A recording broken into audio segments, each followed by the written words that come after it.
What's going on, y'all? This is Dana Polk Jr., Master Executive 8, and today I will be giving you guys an introduction to yoga, or Kemetic yoga in specific, or also known as Egyptian yoga.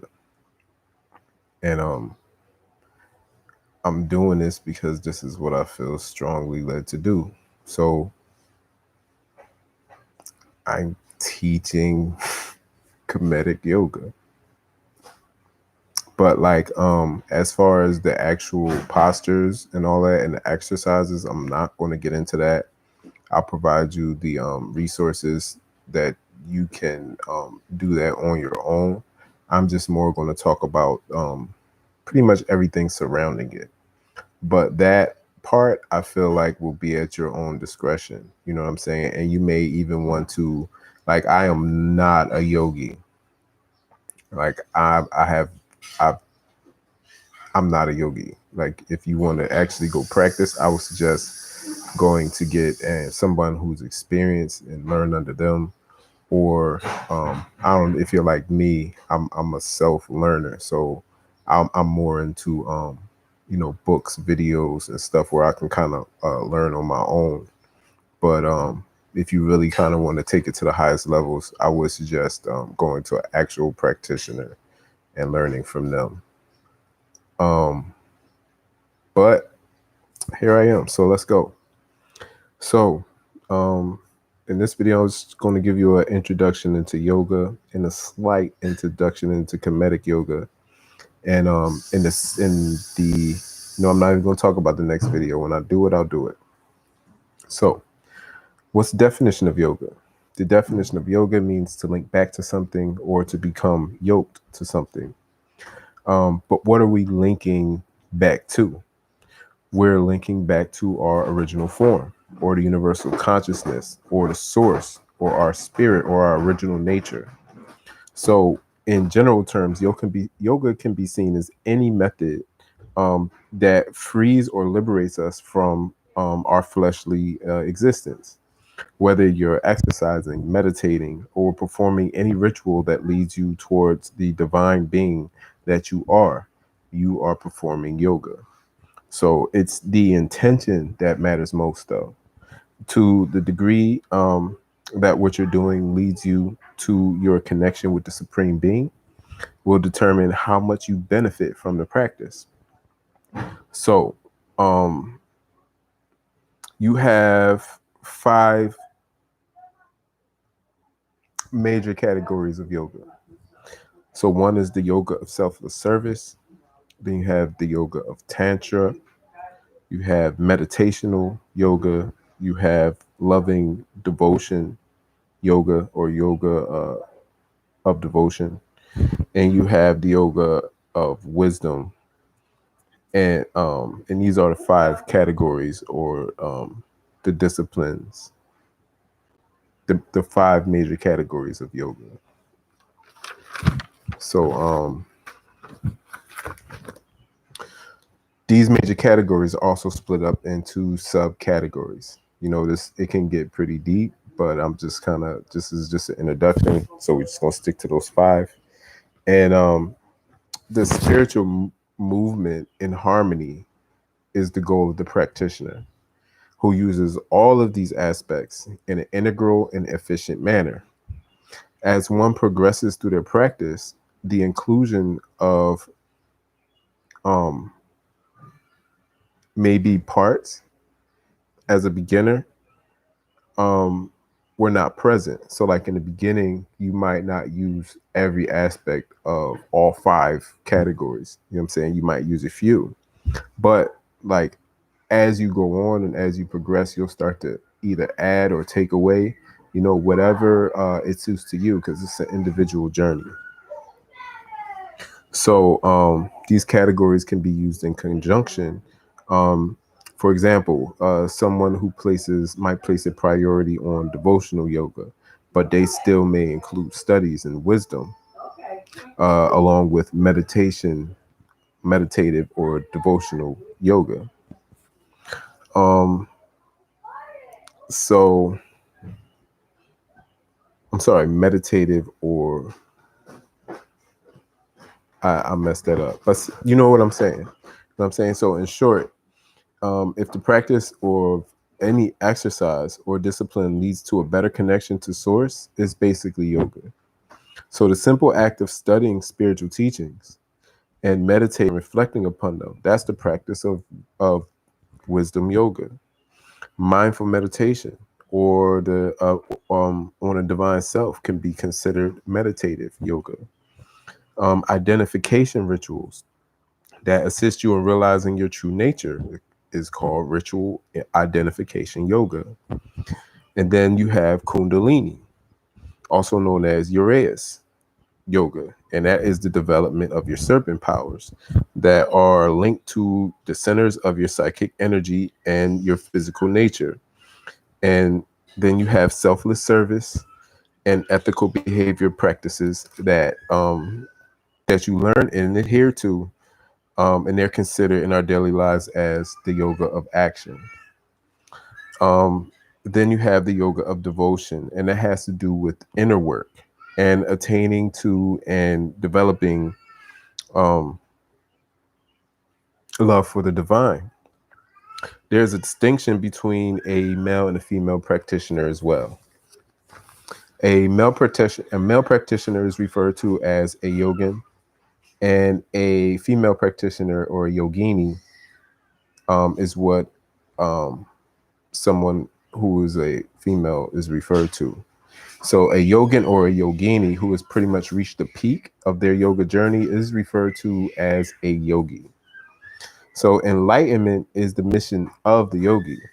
These disciplines use an integral fashion assist the yogi with attaining the state of enlightenment. So one's true identity in yoking with the divine, with the harmony of the spirit and the body and the mind, is the state of the enlightened consciousness. So assuming enlightenment is attained, one will discover their true identity, their immortal self, the one that is beyond the confines of our mortal existence, body and personality alike. So, to maintain a balanced practice suited for the individual, all the parts should be practiced or at least learned about. I think, it was suggested that they just be learned about. I think that they all should be practiced because you can learn about something, but until you actually put it into practice, like you don't know if it works for you or not. So I think not only you should learn about it, you should at least try it. You know what I mean? If this is something that you're into, all of the categories to see which ones fit you and how you can best tailor it to for your spiritual advancement. So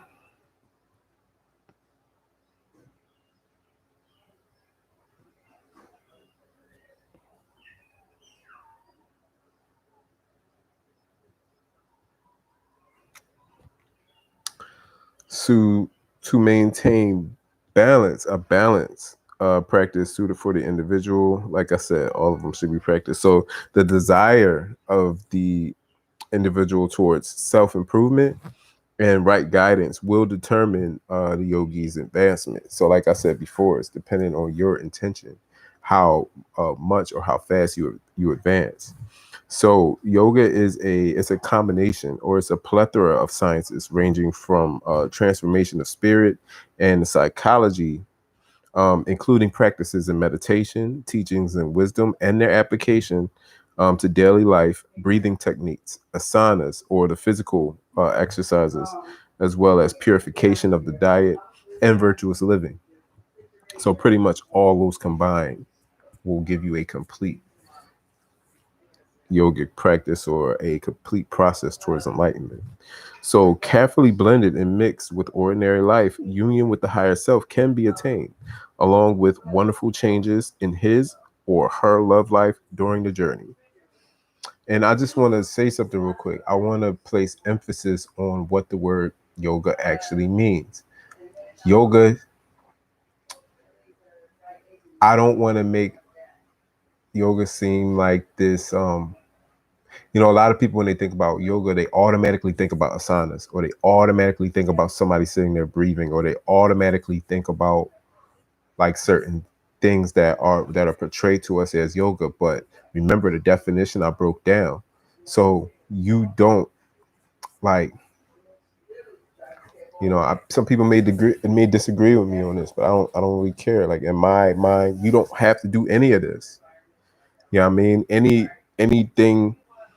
Remember what the definition of it is: anything that connects you to the higher power. This is the path that I and others have chosen. That does not mean that somebody else's path is wrong because they're not doing asanas, or because they're not doing breathing, or because they're not reading what you read. You know what I'm saying?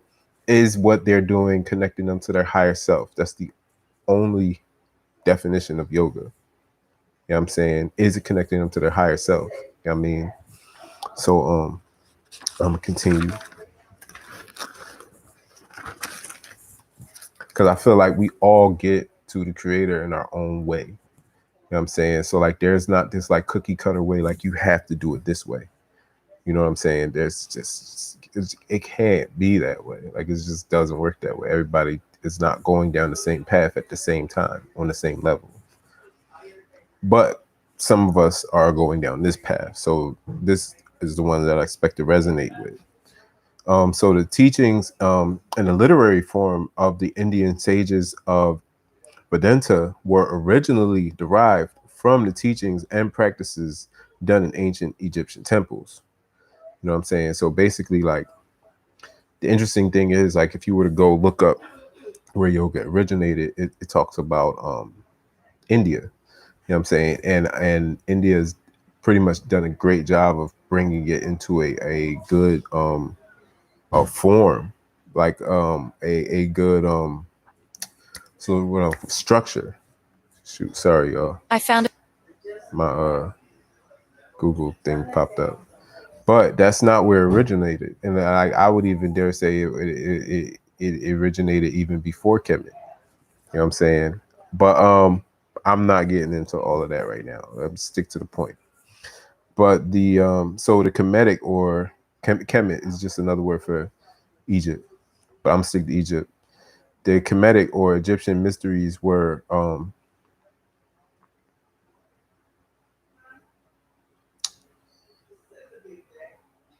intellectually exposed and unpacked into the Indian mysteries of yoga and Vedanta.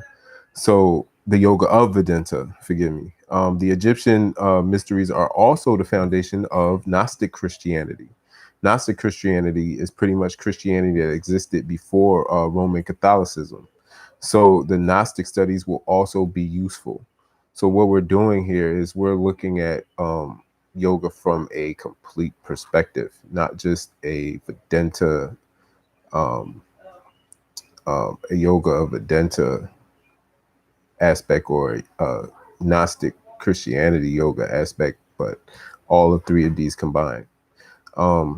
So in essence, the most complete path to enlightenment would include the study of not only the Egyptian mysteries, but the India Vedanta yoga and also Gnostic or early Christianity. So the purpose of these practices is to help us realize the answers to these questions, like who am I, and how do I transform into my divine self and come into contact and understanding the mysteries of existence. So we may run into terms on this journey that we're not familiar with. You know what I'm saying? But like if you have a background, you know what I'm saying, because we've been in the West, if you got any background in Christianity or any background in the Hindu religions, then it shouldn't be that hard to understand because a lot of the terms are interchangeable. You know what I'm saying? And a lot of you guys, if you're even watching this video, like you actually more than likely have a good grip on what I'm talking about already. So yeah, that was just a small introduction into yoga, and if God wills it, we will continue tomorrow talking about specifically Egyptian or Kemetic yoga or Smite Awi. All right, guys, this is Dana Poe Jr., Mr. Executive 8, and I am out.